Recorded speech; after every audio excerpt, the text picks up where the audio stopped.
So the world of Batwoman is getting a lot more complicated. After the season 1 finale rang in its episode with some fantastic moments, Ruby Rose shortly after had announced that she was leaving the show.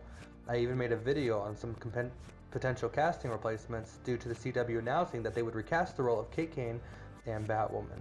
But now it turns out that they're just introducing a completely new character into the show to wear the cowl.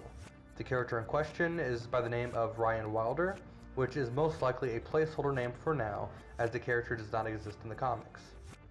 Or if anything, this character will be original to the show, which would be really exciting and brand new as the headlining show of her own superhero show in the Arrowverse. But the character is described as a female mid to late 20s, any ethnic stylized character. She is likable, messy, goofy, and untamed. As a former drug runner, GCPD evader, and being a woman with no one to keep her on track, she clearly has a dark past. But in present day, she is sober, living in a van with her plant.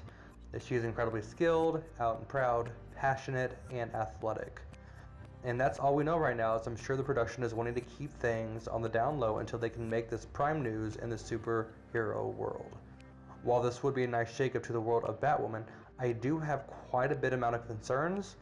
With the season 1 finale, things were really building up to something exciting between Kate and Alice, but unfortunately that momentum and excitement has been cut extremely short.